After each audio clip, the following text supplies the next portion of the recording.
Hello, thank you very much for having me.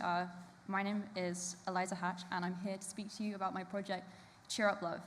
And the themes behind this project are something which I'm sure many of you in this room have had experience with in the past. Cheer Up Luv is a photojournalism project that retells women's accounts of street harassment, and it can be viewed on the Instagram page, and also takes the format of a digital gallery. So I interview women, I photograph them in public places related to their experiences, and I publish their stories. But before I speak to you about my process, I just want to show you a short video.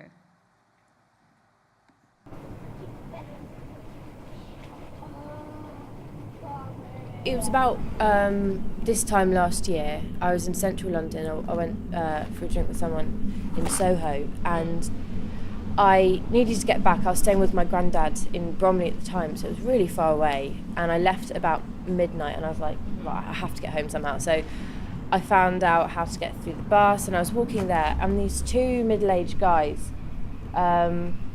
they sort of approached me, and I was like, oh, here we go. So they were like, oh, so what's your name? Do you want to come with us? And I was like, I just said no, and I carried on walking. And I thought, okay, well, I'll just ignore them and get to my bus stop and it'll be fine. And they carried on following me. And they were, one of them was doing the talking and the other one was sort of like giggling a bit and sort of geeing him up and saying, oh, why don't you just keep doing it, whatever. Yeah. And they kept doing this, and they seemed to find it really enjoyable, and they followed me for a good 5 minutes or so when I was on my way to the bus stop. And I ended up saying, look, can you just please stop following me? Yeah. Stop talking to me. Yeah. And I don't know, I'm not a very confrontational person. Mm-hmm. And I was like, look, can you just F off or whatever? I need to get home. Just leave me alone. Yeah. And I got to the bus stop, and I was really relieved because there were about 20 other people waiting for the bus. And I thought, oh, this is going to be really safe then.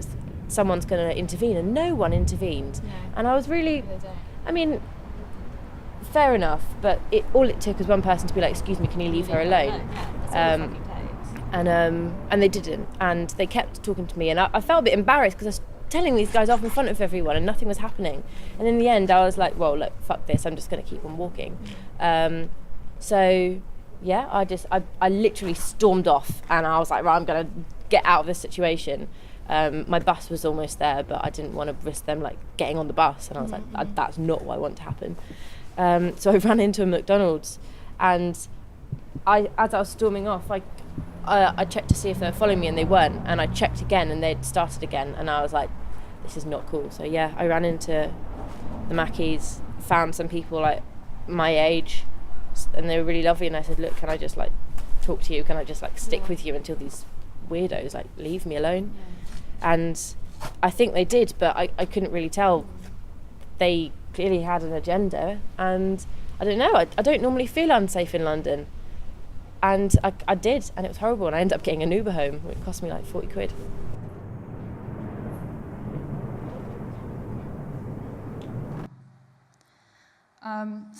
When I found out I was doing this talk, I kind of knew I had to show this because by complete coincidence, I shot this in collaboration with Studio Zoo, and we just shot it literally just around the corner. So I thought, I have to show this. But so that's Francesca, and that's Francesca's story, and that's a story that really resonated with me, and it's a story that I'm sure quite a few people have had experience with. You know, that time where you had to fork out for that Uber, that time where you had to alter your journey home because you didn't feel safe. And that's the basis of my project, really. So, a bit about myself. I grew up in London, born and raised, and I used to take the bus to school every morning in my school uniform. And it wasn't uncommon to be harassed. It wasn't uncommon to hear my friends' stories of harassment. It was just something normal. It was just something that I thought being a girl was all about. I grew up just brushing those things off, like, oh, I'm just a woman. That's just things that happen to women. And it wasn't until this year that I started to actually not accept that. I thought, well, no, why should I have to accept that kind of stuff? And it was a particular comment, actually, and a man walked past me and he told me to cheer up. And men have been, this isn't the first time that I've heard this. Men have been telling me to cheer up my whole life.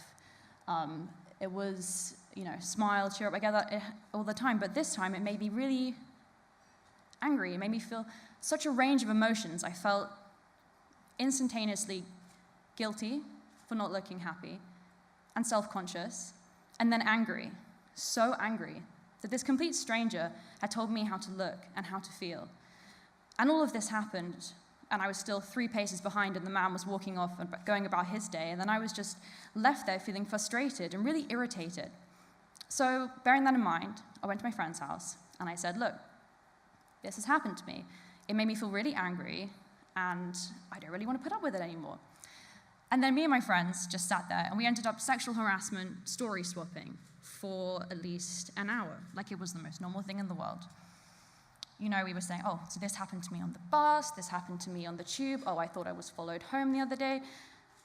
And then my male friends interjected into the conversation, and they said, oh, that can't happen to you every day. You'd think we'd notice. That doesn't happen to you at all. No, I mean, maybe a bit, but you're over-exaggerated. It can't happen as often as you think, as you're saying it does. And we were horrified, and I was like, you're challenging this? And that's really when I knew there was a problem. And it wasn't just the harassment itself that was happening that was the problem. It was the lack of awareness surrounding it. And that's when I realized I wanted to do something. So initially, I wasn't sure, if outside my close group of friends, how many women experienced this. So it was really experimental at first. And I just started messaging all of my friends and girls that I knew on Facebook and just saying, have you experienced this before? Does this happen, and do you have a story? And if you do, would you be willing to be photographed? And every woman got back to me, and I had 2 kind of responses. The first kind of response was yes, of course, I'm so happy I can finally talk about this.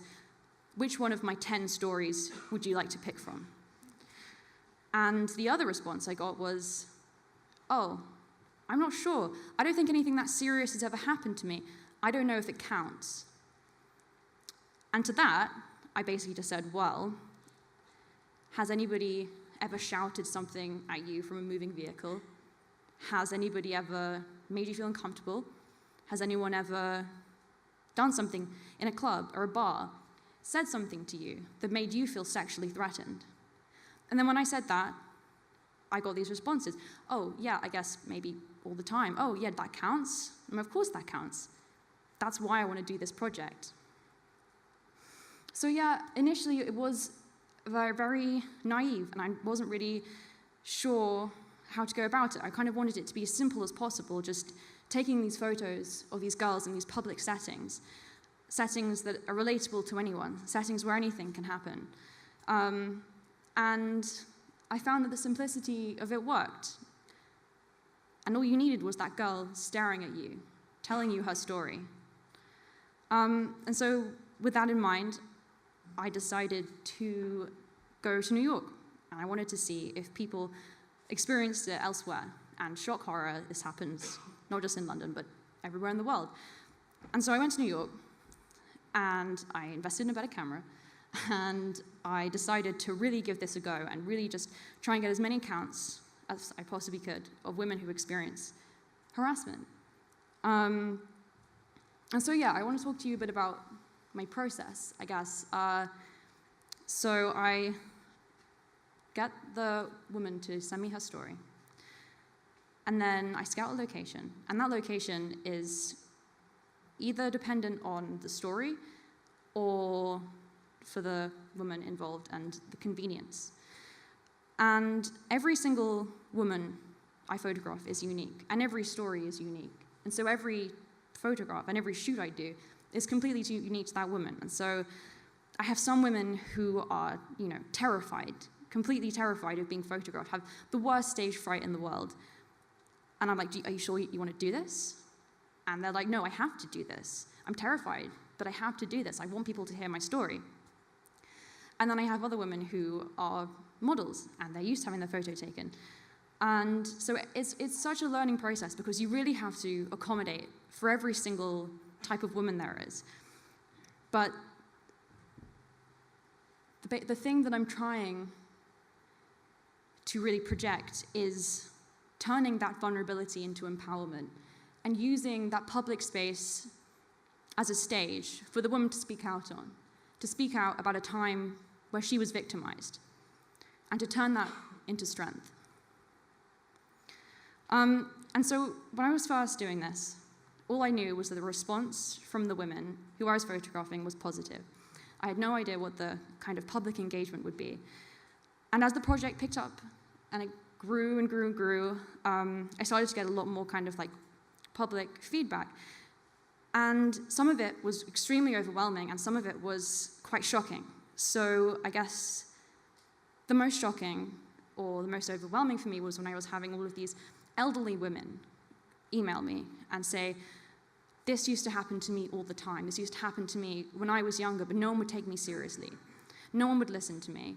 But now, this is a conversation that's being had. And another quite shocking response I got was from elderly men. And I had elderly men email me saying, I'm sorry. And they were apologizing.